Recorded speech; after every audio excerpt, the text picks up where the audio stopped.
नमस्कार, मैं अभिषेक उपाध्याय। आप देख रहे हैं टॉप सीक्रेट। मेरे साथ मौजूद हैं बीजेपी के नेता रजनीश सिंह। अयोध्या से ताल्लुक़ रखते हैं और ये वो शख्स हैं जिन्होंने अयोध्या के मुद्दे पर, राम मंदिर के मुद्दे पर सीधे प्रधानमंत्री को चिट्ठी लिख दी। पार्टी लाइन की बारे में एक बार भी नहीं सोचा। अब मुद्दा क्या है? मुद्दा ये है कि राम मंदिर ट्रस्ट की बैठक होने जा रही है। बहुत महत्वपूर्ण बैठक है और इस बैठक में तय होगा कि ट्रस्ट में नए लोग कौन आएंगे। इस बैठक में ये तय होगा कि ट्रस्ट आगे कैसे चलेगा और चंपत राय, अनिल मिश्रा और गोपाल राव के बाद क्या होने जा रहा है। क्या चंपत राय पर कोई एक्शन होगा क्या? रजनीश जी हमारे साथ हैं। रजनीश भाई, आपसे मेरा पहला सवाल ये है कि अब ट्रस्ट की बैठक होने जा रही है। आप तो अयोध्या से ही हैं, क्या लग रहा है? कुछ बदलाव दिख रहा है या सब वैसा का वैसा ही है? देखिए, बदलाव अभी फिलहाल तो नहीं दिख रहा। आपको भी जानकारी है कि 3 लोगों के इस्तीफे हुए हैं। 3 लोगों के इस्तीफे हुए 2 हैं? लोगों के। 2 के, हाँ। अनिल मिश्रा और चंपत राय। तीसरा गोपाल राव को प्रेस नोट में आपने भी पढ़ा होगा, ट्रस्ट ने कहा कि हमने बाहर कर दिया है। हालांकि गोपाल राव बार बार दावा करते रहे कि उनको बाहर नहीं किया गया है, लेकिन सूचना यही है कि उनको भी बाहर किया गया है। अब कार्रवाई अगर नहीं करना होगा तो उनको बाहर ही ना करते, लेकिन बाहर करने मात्र से ही कोई कार्रवाई नहीं होगी। असली कार्रवाई अयोध्या समेत पूरे देश का राम भक्त देखना चाहता है।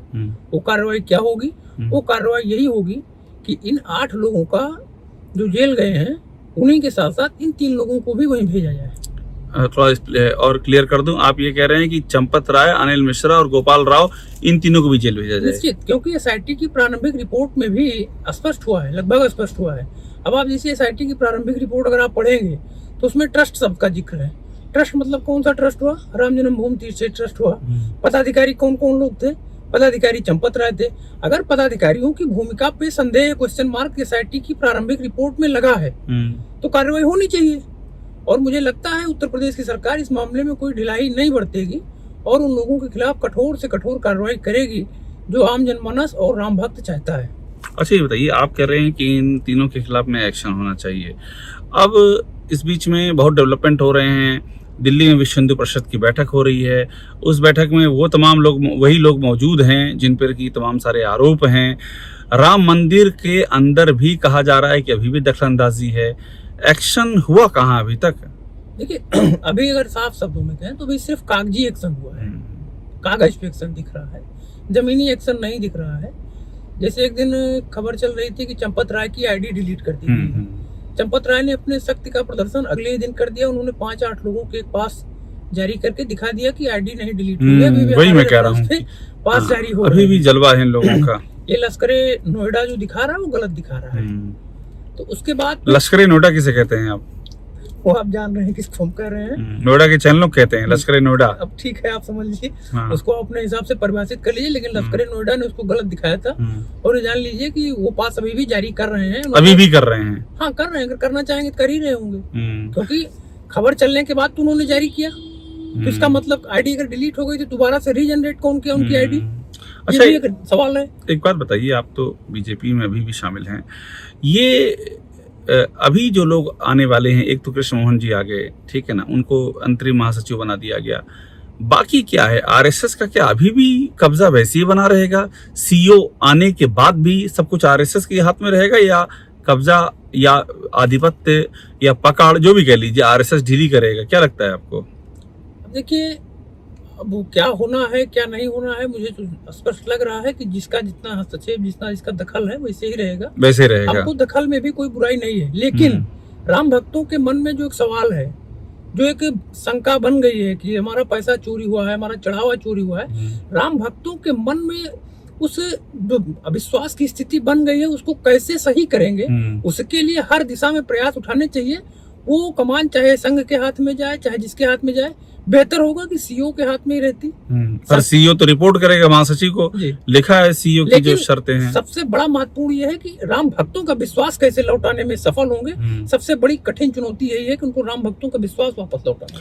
मालूम पड़ा था कि आप भी कोई मांग उठाने वाले हैं, अपनी बड़ी चर्चा है, क्या है आपकी मांग? हम तो एसआईटी की अंतिम रिपोर्ट का इंतजार कर रहे हैं, पीछे नहीं हटेंगे। राम भक्ति का मामला और हमारे आराध्य है, पीछे नहीं हटेगा। मतलब अगर एसआईटी की रिपोर्ट में मैं और क्लियर पूछूं, इन तीनों लोगों को क्लीन चिट दी गई या इनके खिलाफ किसी कार्रवाई की संस्तुति नहीं की गई, उस स्थिति में क्या आपका कदम होगा? मुझे अभी तो फिलहाल इतने कहूंगा कि उत्तर प्रदेश की एसआईटी और योगी आदित्यनाथ जी के ऊपर पूरा भरोसा है कि इन तीनों लोगों को क्लीन चिट नहीं मिलेगी। लेकिन यदि क्लीन चिट दुर्भाग्य से उनको मिल जाती है तो ये राम भक्तों के लिए मन में एकदम जान लीजिए कि बहुत करारा आघात पहुंचेगा।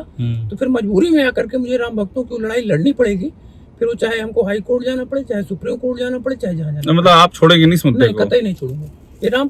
ये मेरा मुद्दा नहीं है, ये करोड़ों राम भक्तों का मामला है और राम भक्तों की विश्वास कम है, विश्वासघात हुआ है लोगों के साथ। लोगों को ये लग रहा है कि हम ठगे गए, तो विश्वास हमारी सबसे बड़ी बात, वो हमारी अयोध्या नगरी का मामला है। लोगों से बात करी टेलीफोन पे तो कहते हैं कि आप लोग यार राम मंदिर का पैसा चुरा लिए। तो ये जो कलंक अयोध्या नगरी पे लगा है, क्योंकि मर्यादा पुरुषोत्तम भगवान श्री राम भी जननी जन्मभूमि स्वर्गादपि गरीयसी, उन्होंने अयोध्या के बारे में ये कहा था कि मुझे सबसे ज्यादा प्रिय नगरी अयोध्या है। अगर उनकी नगरी पे इस तरीके का अगर कलंक लगेगा तो उस कलंक को धोने के लिए जो लड़ाई लड़नी पड़ेगी उस सारी लड़ाई लड़ूंगा। अच्छा ये बताइए कि आप तो अयोध्या के ही रहने वाले हैं, फर्क क्या पड़ा है चढ़ावा चोरी घटना सामने आने पर? जो भक्त आ रहे हैं, जो चढ़ावा आ रहा है, आप मुझे कोई ऑफिशियल रिपोर्ट की बात मैं नहीं कर रहा हूँ, रजनीश सिंह की अपनी आंखें क्या देख रही हैं अयोध्या में? क्या फर्क पड़ा है भक्तों के आने जाने पर? फिलहाल कुछ तो कमी दिखाई पड़ती है, चाहे मौसम की वजह रही हो, कमी दिख रही है, चाहे छुट्टियां खत्म हो गई हो, ये वजह हो, लेकिन हाँ कुछ कमी जरूर दिखाई पड़ रही है। और लोगों के जहन में क्या चल रहा है? अब लोगों के अयोध्या वासियों के अयोध्या के वासियों के मन में जैसे आपको याद होगा 2024 में जब रिजल्ट आया था तो ये अयोध्या वासी बड़े हेय दृष्टि से देखे जाते थे बाहर कि आप लोगों ने राम मंदिर बनाने वाले को हरा दिया। अब उसका उल्टा असर होगा, अब आप लोगों ने राम मंदिर का पैसा चुरा लिया, लोग ऐसा कह रहे हैं। तो इस कलंक को मिटाना है, इसके लिए जो करना होगा किया जाएगा। अच्छा ये बताइए कि तमाम लोग सवाल उठा रहे हैं, राम भक्त बनाम रामद्रोही, ये क्या है मैटर? कौन है रामद्रोही? इस पाप में शामिल वो हर व्यक्ति रामद्रोही है, तो चाहे टॉप पे बैठा व्यक्ति हो चाहे नीचे बैठा व्यक्ति, जिसने भी राम मंदिर का 1 रुपया भी अपने निजी उपयोग में लिया है तो सब रामद्रोही है मेरी नजर में। आप सुरक्षा की बातें बीच में आपसे चर्चा हुई थी तो आपने कहा सुरक्षा बड़ा इशू है, इस मामले से जुड़े जो गवाह हैं जिन्होंने अपनी गवाहियां दी हैं, क्या उनकी सुरक्षा एक बड़ा इशू है? अब वो लगता तो मुझे भी है, क्योंकि आपको भी लगता है? हाँ, आपने भी गवाही दी थी, आप तो अयोध्या के हैं, बीजेपी से पहली आवाज आपने उठाई थी, क्या आपको भी कुछ सुरक्षा की चिंता है अपनी? देखिए चिंता तो है, घर वाले भी कहते हैं, परिवार वाले भी कहते हैं, इष्ट मित्र भी कहते हैं, लेकिन अगर हम अभी सुरक्षा की मांग कर देंगे तो लोगों को ये लगेगा कि सुरक्षा पाने के लिए उन्होंने ऐसा स्टंट किया है। फिलहाल खतरा होने के बावजूद भी मैं सुरक्षा की मांग इसलिए नहीं कर रहा हूँ कि लोगों को ये लगेगा कि सुरक्षा पाने का स्टंट है, लेकिन खतरा है। किससे खतरा है आपको रजनीश जी? अब उन सब लोगों से खतरा है जिन्होंने इस पाप में अपनी भागीदारी सुनिश्चित की है और वो चाहते हैं कि ये पाप ढपा रहे, और लोगों को हमारे बारे में पता है कि जिस मामले को पकड़ लेते हैं उसकी तह तक जाते हैं, इसलिए उनको एक डर है इस चीज का कि ये मामले की तह तक जरूर जाएंगे, इसलिए उनको लगता है। क्या ऐसे लोगों के हाथ काफी लंबे हैं जो इसमें ऊपर तक इन्वॉल्व हैं? नो डाउट, लंबे हाथ हैं, बहुत लंबे हाथ हैं, बहुत लंबे हाथ। तो अपनी सुरक्षा के लिए आपने क्या किया अभी तक? प्रभु का सहारा, बस। सरकार अब तो बीजेपी में ही आपकी पार्टी की सरकार है, किसी से पार्टी या संगठन ने नहीं कहा? विश्वास नहीं मानेंगे, इस प्रकरण के आने के पहले भी मैंने उत्तर प्रदेश के मुख्यमंत्री जी को सुरक्षा के लिए पत्र लिखा था। अब आप कह रहे हैं तो मैं बता दे रहा हूँ, मुख्यमंत्री से मिलकर मैंने पत्र दिया था। पत्र देने के बाद गृह विभाग ने पत्र फॉरवर्ड किया नीचे, अयोध्या के एसएसपी ने 3 पत्र गृह विभाग से जाने के बाद भी आज तक हमको सुरक्षा नहीं दी है। अब वो क्यों नहीं दिए भगवान जाने। इस प्रकरण के सामने आने से पहले सुरक्षा मांगी थी आपने? हाँ। वजह क्या थी? वो दूसरे प्रकरण थे, उसमें मैं गवाह हूँ और आज भी वो मामले चल रहे हैं। उत्तर प्रदेश सरकार के एक पूर्व मंत्री से जुड़ा मामला था, और भी 1-2 मामले थे जिसके उसमें हमने सुरक्षा, मतलब ऑलरेडी आपकी सुरक्षा खतरे में। मेरे पास 4.5 साल गनर था। हाँ। बिना कारण के उत्तर प्रदेश की अयोध्या के पुलिस एसएसपी ने हटा लिया। कब हटाया गया? ये 2020 में। 20 में हटाया, तब से आपको अभी तक मिला नहीं दोबारा? तब से नहीं मिला। और अब तो सुरक्षा पे आप बता रहे हैं और खतरा हो गया आपकी। एक आपसे आखिरी सवाल ये है, मुझे ये बताइए कि ये मामला जो आप देख रहे हैं जो इस तरह से काफी बढ़ चुका है, क्या लगता है चुनाव भी नजदीक हैं, क्या असर दिख रहा है आपको 27 में? देखिए 27 में इसका क्या असर पड़ेगा क्या नहीं पड़ेगा उसमें तो मैं कुछ नहीं कहूँगा भैया अभी, लेकिन इतना जरूर है कि राम भक्तों के से जुड़ा मामला है और उसकी तह तक जाने के लिए जो कुछ करना होगा करेंगे। हम चुनावी नफा नुकसान देख करके कोई कदम न रोकेंगे ना कुछ करेंगे, हमको जो स्टेप लेना होगा लेंगे। पार्टी मना करेगी आपको तो? पार्टी निष्कासित कर दे। आप तैयार हैं? हाँ, राम जी के लिए हर वो कदम उठाने के लिए तैयार हैं जो करना चाहे पार्टी कर दे, पार्टी से मतलब रजनीश सिंह को निष्कासन की परवाह भी नहीं कोई है। परवाह नहीं है। रामकाज से बड़ा कोई परवाह नहीं होता मेरे लिए, सबसे बड़ा रामकाज मेरे लिए। बहुत शुक्रिया हमसे बात करने बहुत के लिए। धन्यवाद आपका। रजनीश सिंह बीजेपी के नेता अयोध्या के, इनको आप लोग अच्छे से पहचानते होंगे।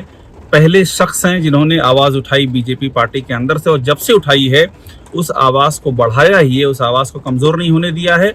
और अब तो ये कह रहे हैं कि जो बन पड़ेगा करूंगा मैं, लेकिन इस मुद्दे से पीछे नहीं हटूंगा। टॉप सीक्रेट को देखते रहिए, लाइक कीजिए, इसे आप सब्सक्राइब जरूर कर लीजिएगा।